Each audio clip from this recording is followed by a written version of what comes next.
I'll do the intro again. Good evening, everyone. Welcome to our regular UK Cloud Infrastructure User Group meetup. And good early morning to our presenter, David, who is based in Australia.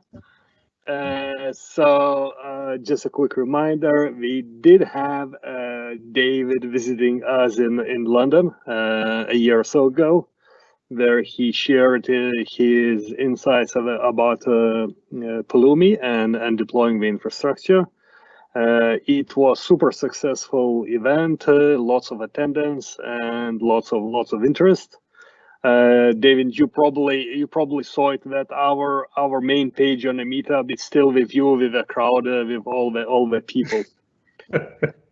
So just before we go to you, David, I would like just to encourage our attendees to check our future upcoming events, which pretty much all the Tuesdays are booked for those, and there are going to be some great sessions. And David, welcome once again. Thank you very much for waking up early, 5 in the morning in Australia time, which is Wednesday. We are still in Tuesday, and I'm going to give you a quick intro. So David O'Brien is a speaker, presenter, Pluralsight author, blogger as well. He's the owner of a consultancy company, Xerox. I hope that I pronounced it correctly. And just recently, he founded a cloud cybersecurity company, ARGOS, that he's going to address in our today's topic. As well, it is important to mention that David is German, living in Australia. This is what I remember. He told me, this interesting combination from the last time. But the funny fact I found it on a Twitter that you are an Azure MVP, and you have more Azure MVP awards, which is 7 and counting, more than Michael Jordan NBA championship rings. So, so thank you very much for joining us, and I hope so that myself and our community members are going to learn a lot. As well, I want to mention that this recording is going to be shared on our YouTube channel, so you or your colleagues can watch it later on. So now I'm going to stay on mute. I'm going to review and to ask you questions, David, that our attendees might have. And now I am presenting it on you. Awesome. Thank you very much. Yeah, it's welcome from the future, 5 a.m. Wednesday morning on the 11th of November. It's bright and early and very warm here in Australia, unlike in London, as I've just heard, or the UK in general. Yeah, look, so welcome to the session. I call it the startups infrastructure and how to make scaling a sales issue and not a tech issue. Honestly, it's not a sales session here, so I'm not going to spend too much time on what ARGOS is. And by the way, we're not affiliated with the UK retailer. ARGOS in this instance is the all-seeing god from the Greek mythology.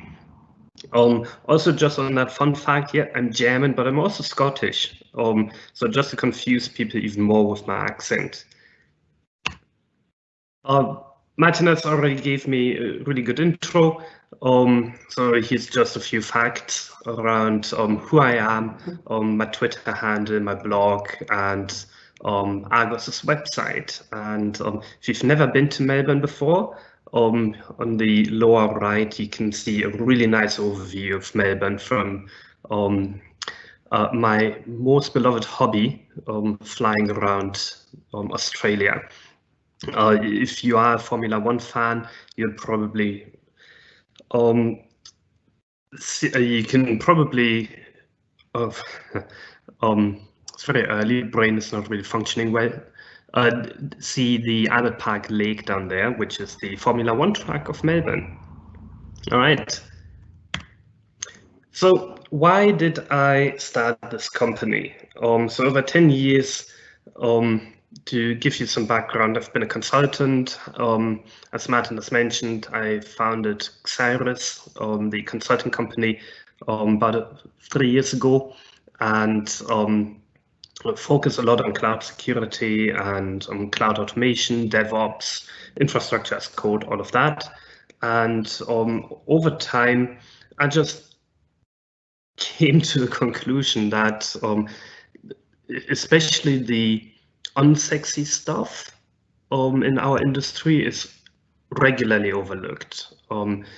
Just a few days ago, there was a data breach report from a Portuguese hospitality management software.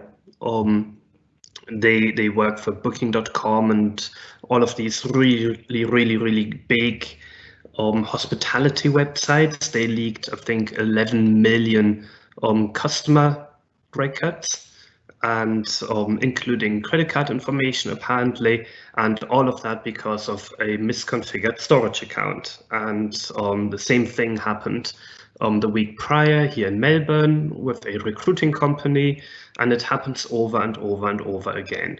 And a similar thing happened to a customer of mine a while ago, where a team on their side made a change to something, and that exposed them. We had tools in place. We thought products in place, actually, third-party products.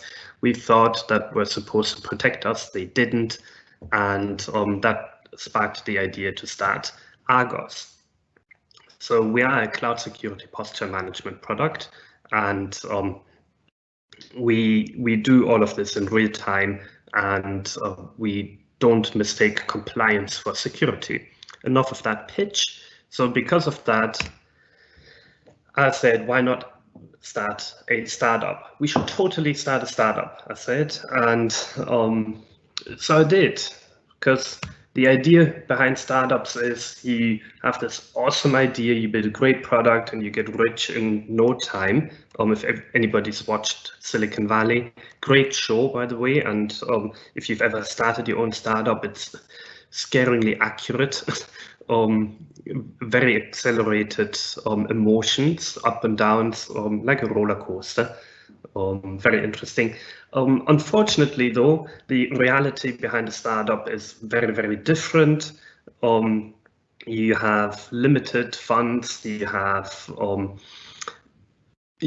to really look at what am I going to spend money on, and what is my focus going to be.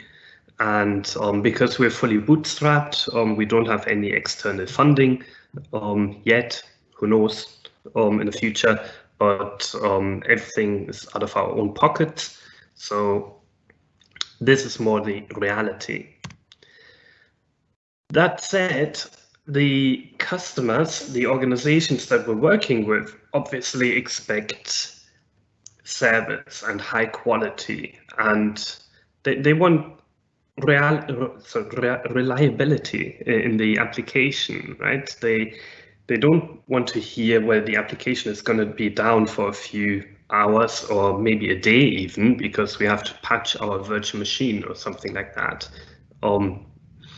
They do have quite a lot of expectations, even for a startup. And as the founder or co-founder now of a startup, you obviously want organizations to use the application. So you kind of sell not the dream, but you obviously try to at least meet most of those expectations. And being a startup, there's then a lot of pushback on you.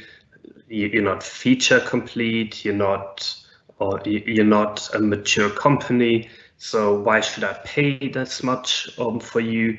So often there's the, well, if you give me this, then I give you this for free. So a lot of startups actually hand out many things for free. Not everything, but many things for free, which in turn gets us back to not enough money coming in.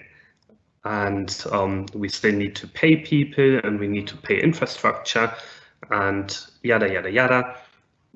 It's a bit of a vicious cycle. So as a startup, you then have to go and figure out what are we going to do? How are we going to build this application? How do we make sure that what we're building is not going to box us into a corner or build us into a corner? How do we make sure that we're not going to end up in a situation where suddenly there's a big customer that comes along and our application just kills over and doesn't work anymore? How do we make sure that we can focus on selling after we've built a good foundation and actually get this in front of people? How do we make sure that we meet these expectations here that customers have, and more obviously, that customers have? We sat down and looked at industry and technology, and we obviously had the idea for the application and kind of how it was supposed to work. And we came up with these golden rules that as much as possible I'm enforcing on our developers, and whenever I go and hands on keys and write code also on myself. So the very first one was, we're going to be all in on Azure. There's no we're going to put a few things on AWS, or we're going to put something on GCP. Everything is Azure, and that is just a decision. There's a few reasons behind it.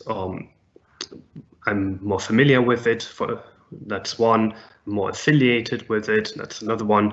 I do believe the development experience on Azure is really, really good.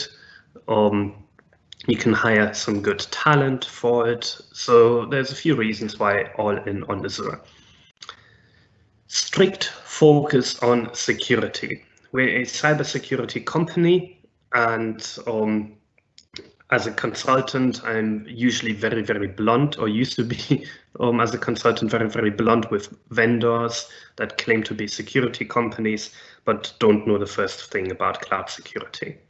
And I, as the founder of ARGOS, a security company, don't ever want to be in a situation where somebody says, well, that's not very secure, or you've not built this very securely.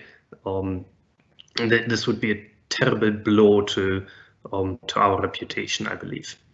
The third one, no infrastructure as a service, no virtual machines, no servers. There's no reason why anybody, except for legacy, and as a startup, we have the luxury of no legacy, why we would use servers. Especially, and I'm gonna, as the title says, I'm gonna put a lot of emphasis here on scalability and operational scalability. And servers would just distract us from achieving our goal, building a scalable application for our customers. And obviously that's a very conscious decision to build a scalable application from the get-go.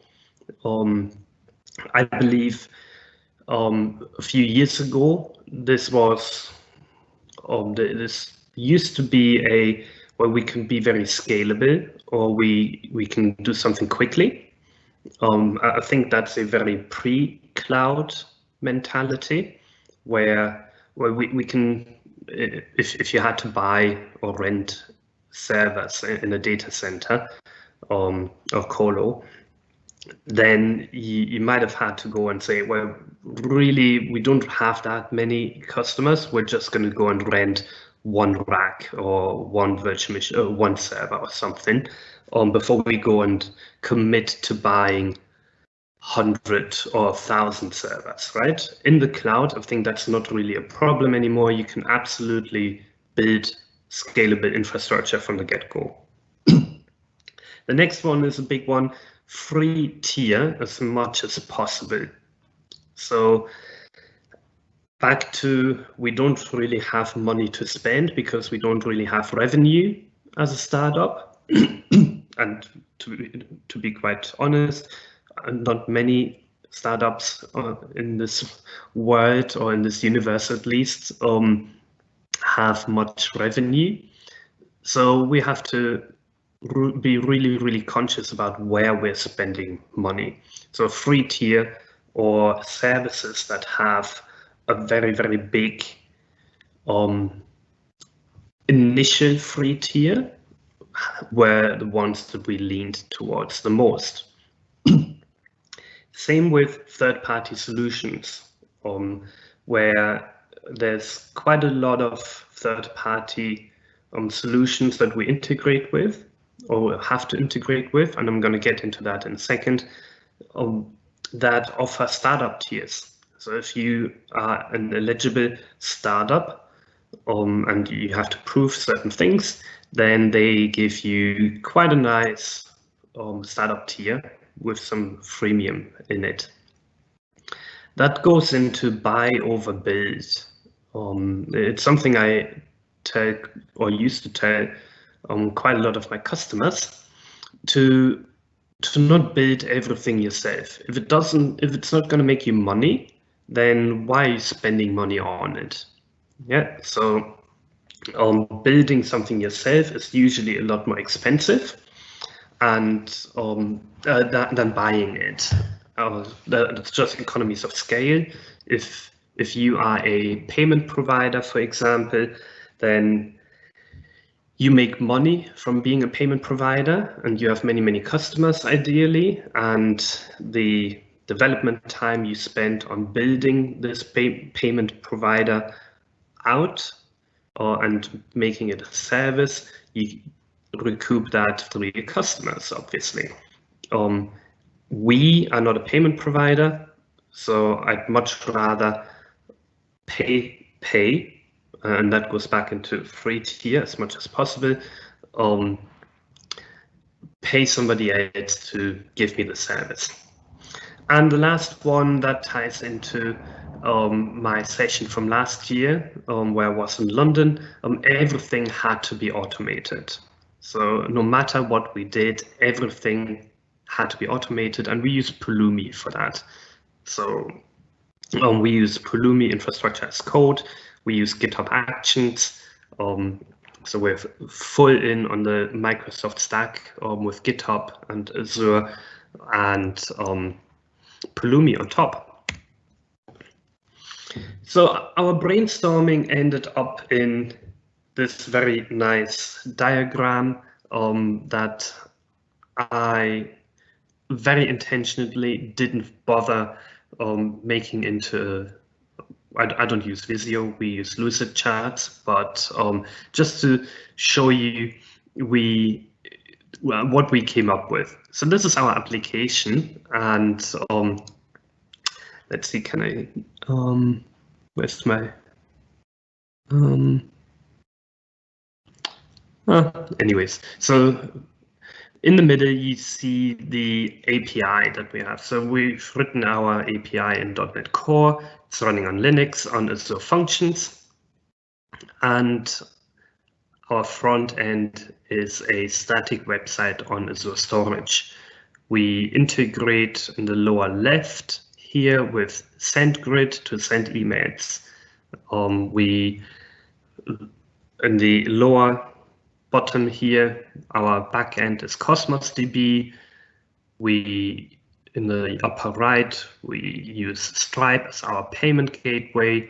In the upper right, we use Auth0 for authentication, for example. So it's a very simple infrastructure, and I'm going to go into each of these in a minute, but this is what we came up with. This is what we thought, this is what our application should look like. And it's not a very complicated infrastructure, and that's also very intentional. It doesn't have to be complicated. What we do is we scan your environments in real time, so something that can execute quickly and on schedules and triggers, like the functions, was very, very good choice for us to pick. And everything else is really something that we just need to integrate with. We don't have to, picking SendGrid here, we don't have to use Exchange or Office 365. We just integrate the Azure functions with SendGrid. We don't need to deploy our own Exchange or anything, right? We could if we wanted to, but who really wants to? All right, so let's go into the actual infrastructure. Our front end, as I mentioned, we use Azure Storage Account. We picked the static website feature on storage accounts because it's super, super easy. We build the front end, which is written in Angular. We copy it to the storage account and it's done. There's no more to it. It really couldn't be easier. It's even for me, who's not a front end person, I can make changes to it. I know how to deploy it because I don't have to deploy it. The pipeline does it, which literally builds copies and it's done. Just for performance reasons, we have our Azure CDN endpoint in front of it. That just makes sure that the storage, the website is very performs well from wherever you come. So why did we use storage account? We could have obviously deployed a virtual machine, put IIS on it, and then just host our website on IIS, which would be a very traditional, very common pattern. A lot of previous customers of mine had that, and it worked okay, obviously. We've been doing that for 20 years, maybe not 20 years with IIS, but maybe close to 20 years now. But it would violate one of our golden rules of virtual machines, IaaS. So no IaaS, no IaaS. We don't have to patch. We don't have to worry about HA. Storage accounts are super, super durable. If you look at their SLAs, the availability is obviously not in your control, but the durability is, and it's very, very, very, very rare that Azure storage accounts go down.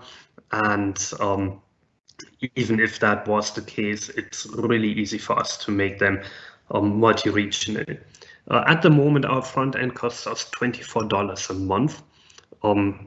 I don't believe you can get a virtual machine for $24 a month, especially not a virtual machine with where the total cost of patching and maintaining and HA is $24 a month.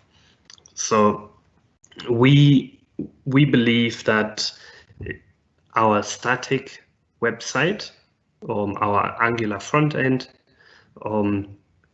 is best suited on this storage account service, and we're getting the most out of it. Deploying it is super, super simple. You see our Pulumi code here, just a snippet from that. You can see the replication type is GRS, so it's globally replicated at this point. It's really easy to secure this static, the storage account by just enforcing HTTPS. If we wanted to change any of that, it would literally be just a line change somewhere in here. The configuration of the storage account is really simple. So our application tier, that's where really our brain matter goes into. This is where our IP sits in. We've chosen to go with Azure Functions. A lot of people ask us or wonder if we used containers. So if we went the traditional, in quotes, startup route where everything's on Kubernetes, and we made the choice not to do that. Running Kubernetes means, or running anything on Kubernetes means you have to understand Kubernetes. If you don't understand Kubernetes, then you're going to be in a world of pain. And the idea behind, in my opinion, anything is to worry about the things that make you money. And that's not just true for a startup, that's true for every single organization, in my opinion. If it doesn't make you money, then why are you doing it?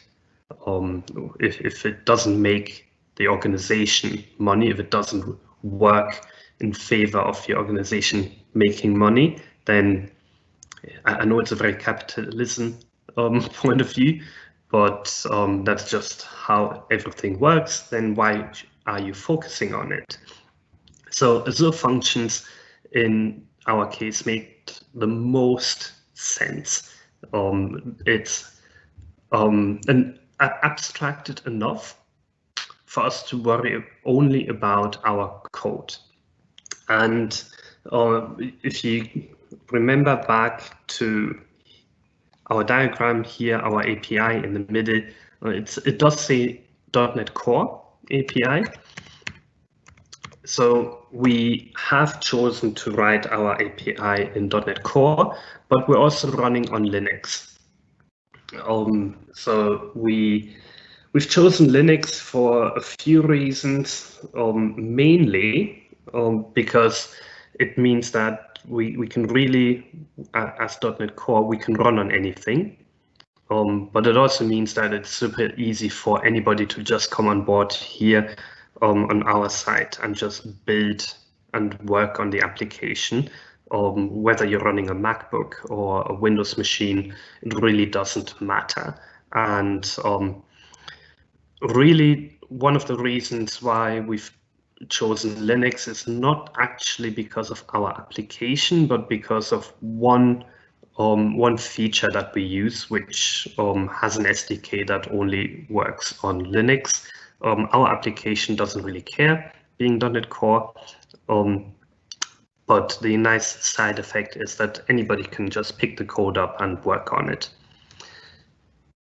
The really nice thing about Azure Functions is it automatically scales in all the dimensions, and we don't really have to do, I don't want to say anything, but much for it. It's a very static, or it's a very one-time configuration that we have to do, and then everything else is being taken care of, including patching, obviously, except for the code. If there's any vulnerabilities in our code, we need to go and patch those. But of third-party vulnerabilities, that's something that a lot of people forget about. It's not just your code, it's also the dependencies you've got. But we don't have to worry about any of the underlying infrastructure. That's where the whole serverless term comes in. Somebody else takes care of that and takes care of patching those servers for you. And Azure Functions also tick off another one of those golden rules, being free for a very, very long time. We execute some of our functions quite aggressively, especially the more we grow, the more function executions happen. It's somewhere around per customer I think somewhere around the 15,000 executions, so 15,000 executions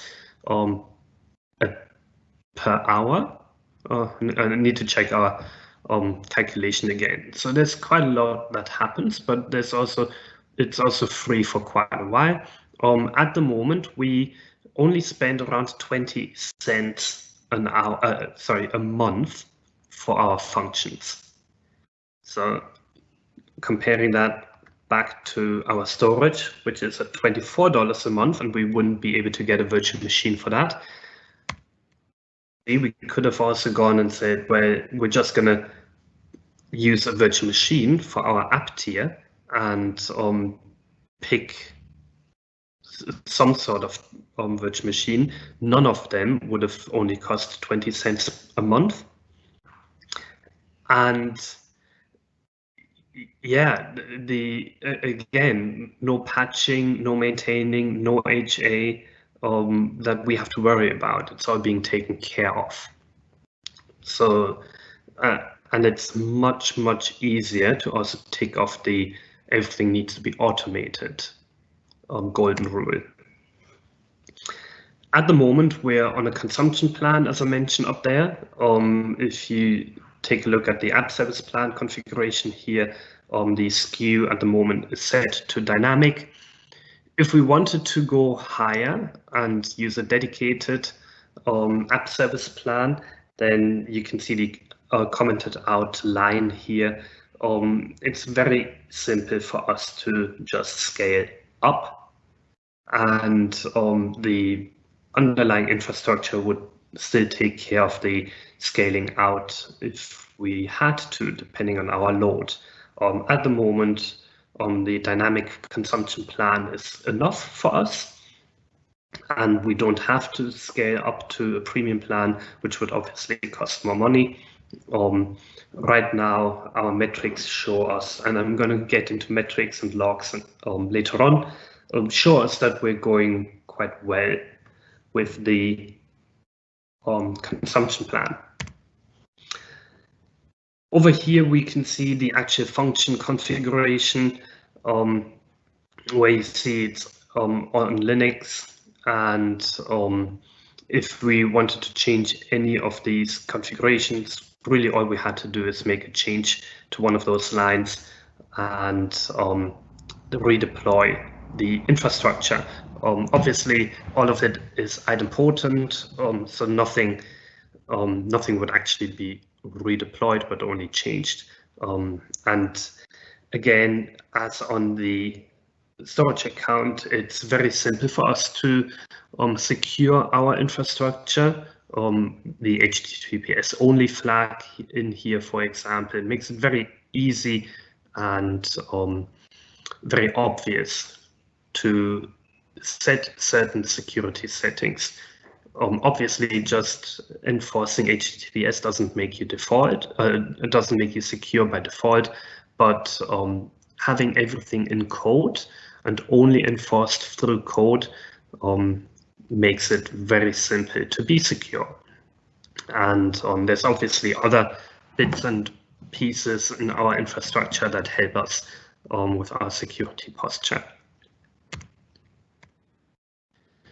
On the scaling and especially the scaling aspect of our Azure functions, we are heavy users of storage queues. So Azure functions, if you aren't super familiar with them, they can be triggered by many different triggers, and one of them are queues and messages on queues.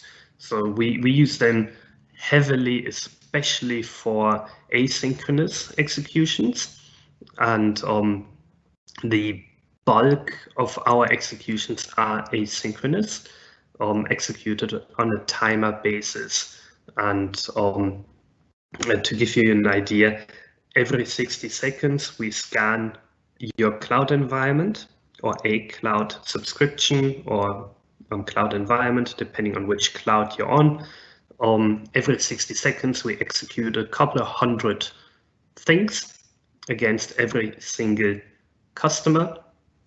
And we don't want to have one function execute hundreds of API calls against an environment. That would just take way too long for that one function to run. And somewhere along, maybe, if I remember correctly, we had it initially. The function execution was somewhere in the order of 3 to 4 minutes per function execution, which obviously very quickly becomes an issue if we execute it every minute. Yeah, so every minute you execute something that takes up to 4 minutes. That doesn't work. So we moved to storage queues.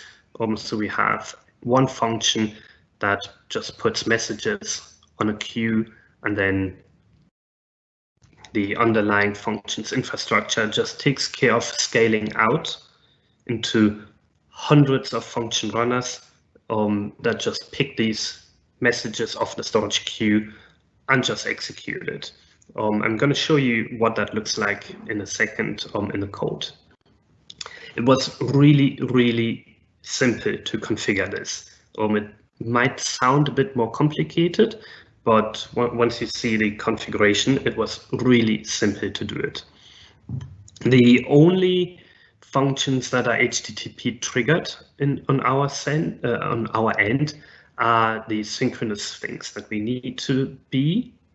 As an example, pretty much all our website calls, most of them are synchronous.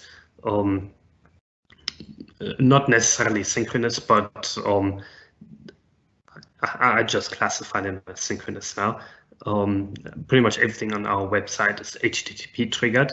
So you click on a link, that triggers an HTTP triggered function on the back end and returns the data. So that's sort of synchronous.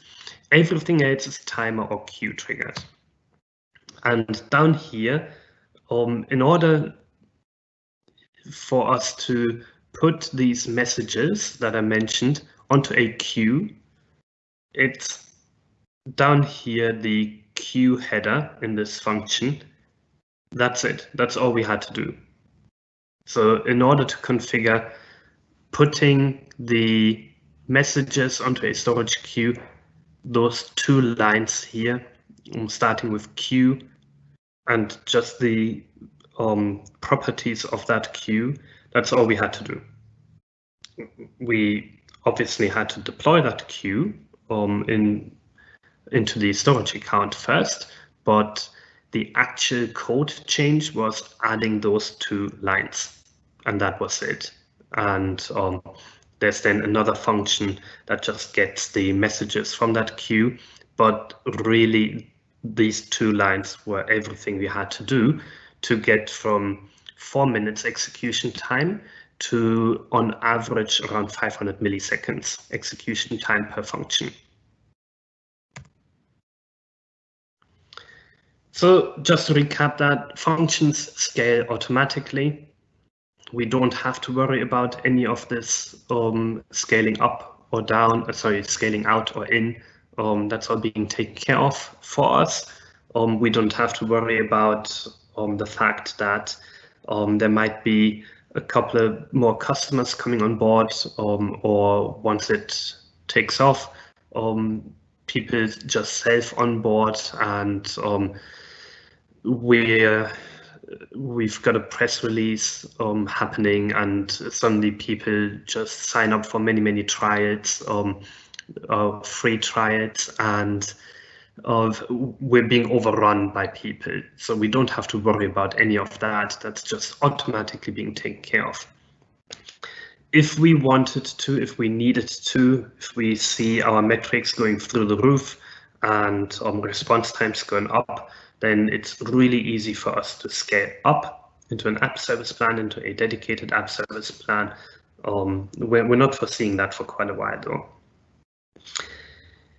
Because we're using message queues, which do have a very high durability SLA due to running on Azure storage accounts, we really don't worry about any missing messages. So if somebody puts a request in, then we don't even worry about that message being lost. Not necessarily a thing with storage queues, which also ticks off our HA requirement. On the backend, we chose to go with Cosmos DB instead of Azure SQL. There's a few reasons for that. Azure Cosmos DB does have a free tier that you can opt into, and we did. We didn't really optimize our Cosmos DB configuration at this point, which is why we're currently paying around $40.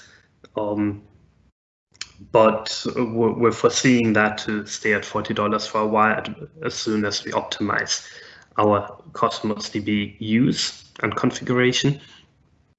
It's really, really easy to use Cosmos DB with Azure functions. We don't have to worry about any schema on the back end. If we want to put something into Cosmos DB, if it's a JSON blob, we just have the JSON string and we just put it into the Cosmos DB container. That's all we have to worry about. We don't have to worry about patching, which is obviously true for every PaaS service.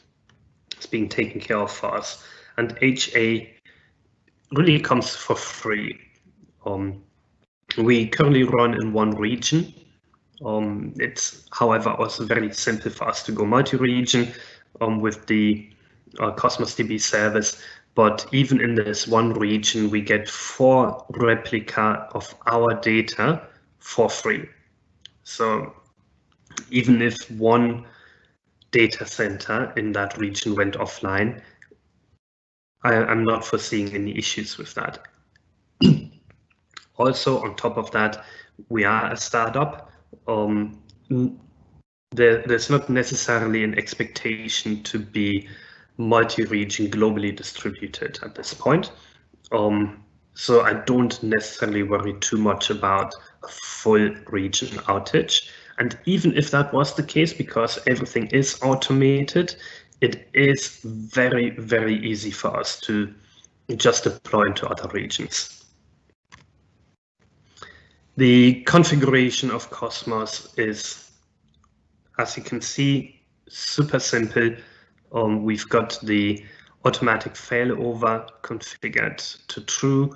We don't have a region currently to configure to failover to. As you can see in the geolocations, we only have that one region in there, which at the moment is Sydney. But if we needed another region, we just had to go and add another 4 lines in here to make our backend multi-region capable. You can also see the enable free tier, which is on our prod stack, on our production stack, which is important for us because, as I said, we don't want to spend too much money on our infrastructure. The scaling for Cosmos DB, it also scales on demand.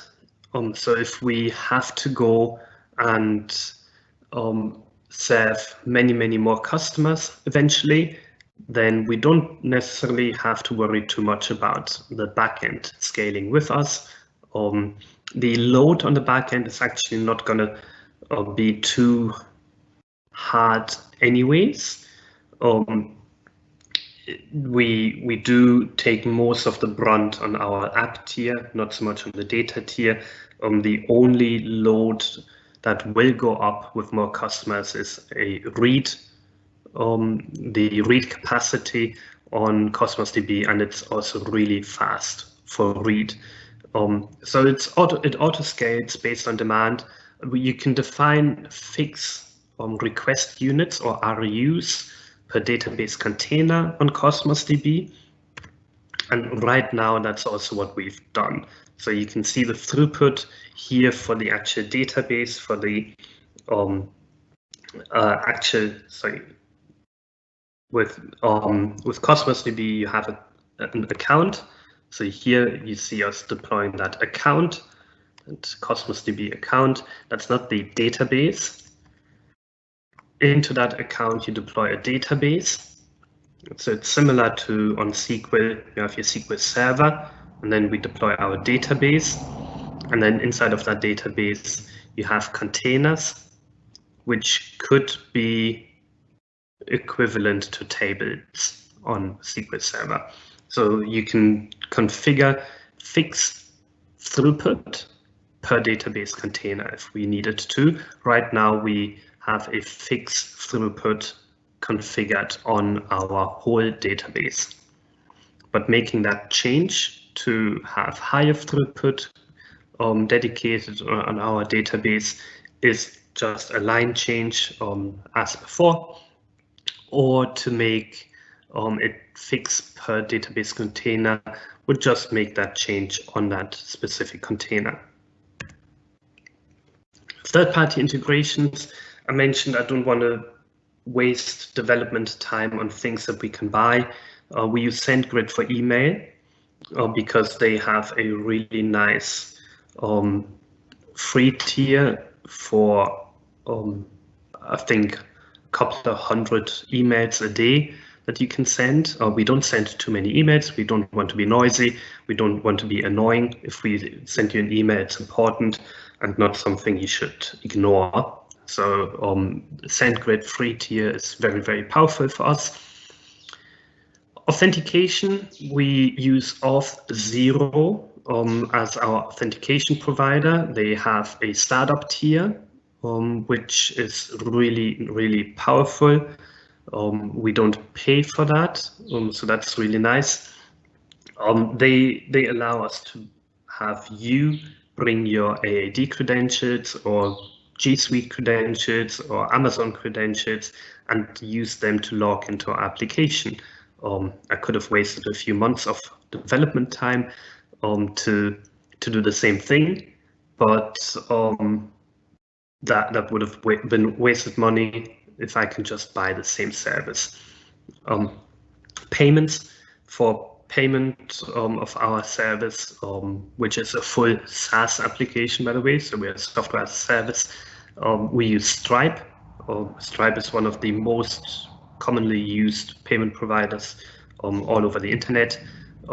We use them, which also means we don't collect any credit card information, or we don't store any credit card information.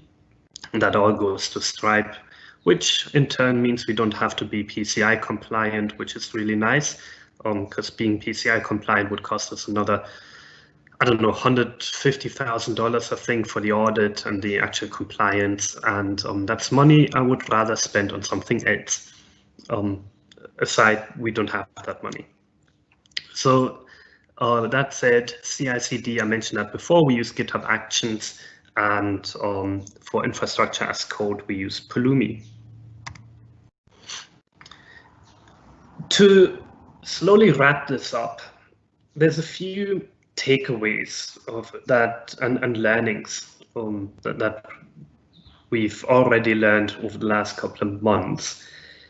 Focusing just on the application and worrying about what the application needs had some very positive side effects for us. Mainly, scaling was pretty much built into the infrastructure. We didn't have to worry about scaling up virtual machines or scaling down virtual machines or scaling out virtual machines in a scale set or something, and worrying about how to route requests to virtual machines, load balancers, all of that very legacy infrastructure just fell away because we just focused on the application code.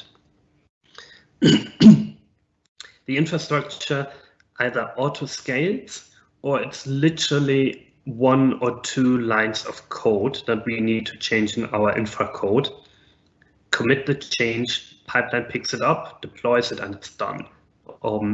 If something isn't enabled for auto scaling, then if one of our metrics goes up and reaches a threshold, then we get a notification and we can make that change in under 5 minutes.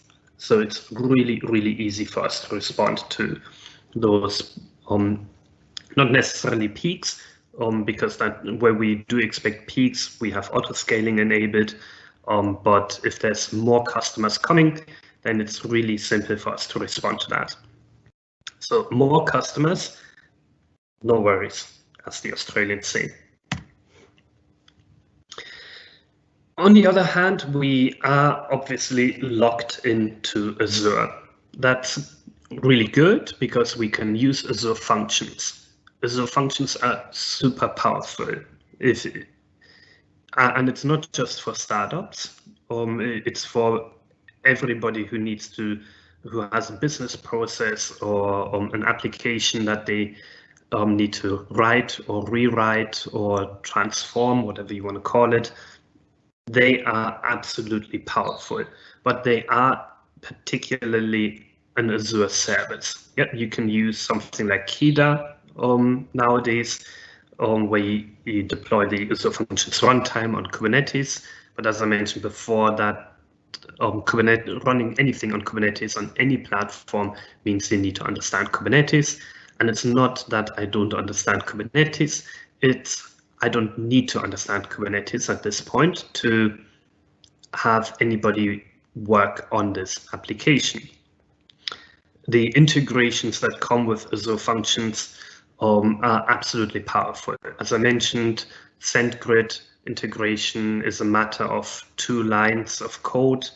On the other hand, being locked into Azure also means we can't make use of any startup grants that GCP or AWS have. And to be quite frank, GCP and AWS give out startup credits much more freely to startups than Microsoft does. So unfortunately, Microsoft isn't giving us any startup credits because we don't meet any of their eligibility thresholds of, I think you need to already have revenue up in the $500,000 or something. So last time I looked at it and I had a chat to the startup team, it was quite ridiculous in my opinion.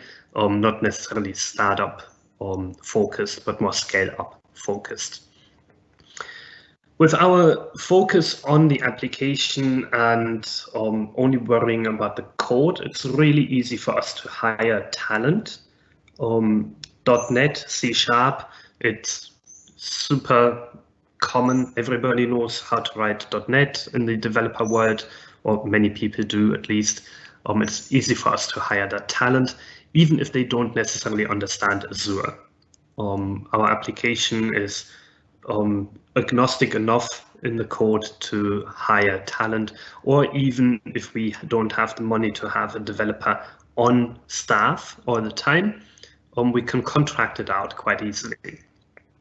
It also means with that focus on code, errors become apparent quite quickly. If we do have an issue in our code and suddenly something isn't working anymore, that happens quite quickly. We can see that quite quickly, and we can fix it easily. It's not what registry key on this Windows server or which configuration file on this Linux server do we have to change to make something work. I don't know when the last time was I had to worry about any of that. We don't interact with the operating system at all. Coming back to everything should be as cheap as possible. Logging was actually, over the last couple of months, the most expensive part of the application. So we use application insights, and that goes back to errors become apparent quickly. We misconfigured something on our logging side, and we sent quite a lot of logs to App Insights, which gets expensive very, very quickly. Overall, our cost for the application is around $200, and that's Australian dollars. So I don't know, £10 at the moment. I don't know what the pound is, how strong the pound is. I think it's more like £100 a month. And the App Insight cost on top of that were another $600 per month. So once we've seen our bill, we quickly changed our logging, and we just realized our logging configuration was a bit off. And David, we do have a question. Yes. So the question is from Ans, and given that you are using Azure Functions, has its employment ruled out the need for stringent and regular performance testing? Can you share an experience around that, please? Did you understand my English? I did. That's a really good question. So no. So we still do performance testing. You just have to, right? You need to understand where your bottlenecks are. We currently have around 50 functions running on our Azure Functions infrastructure.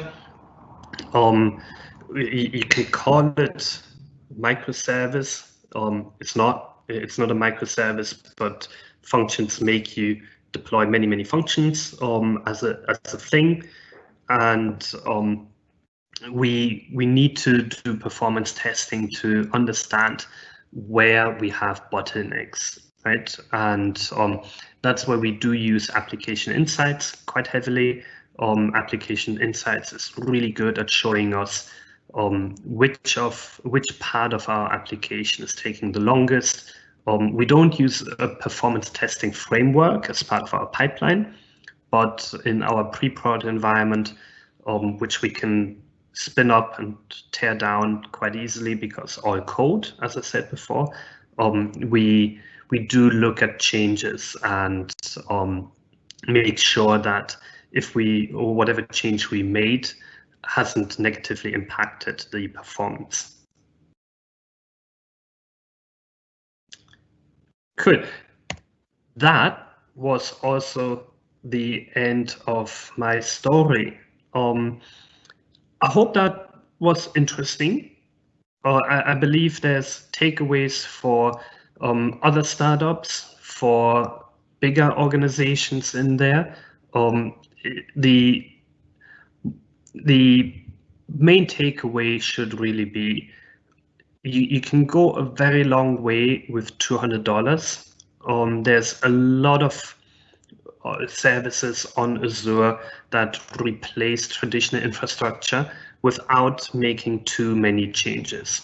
I could take our website and just copy and paste the whole code onto an IIS server and it would just work.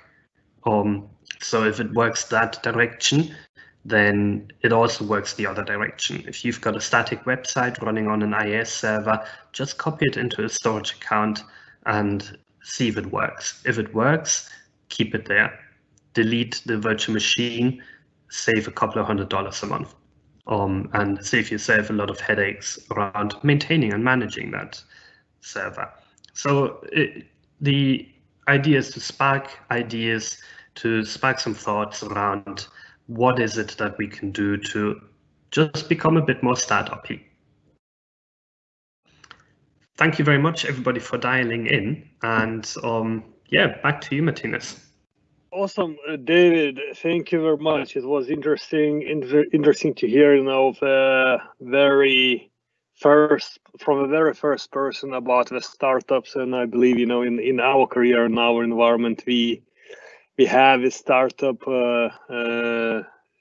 name going and coming, from all the different ways. And probably at some point, we all of us dreamed to have or to participate, and it's very interesting to hear, when people who we know and who we follow on Twitter, and we see you, David, everywhere that taking this approach and sharing with us.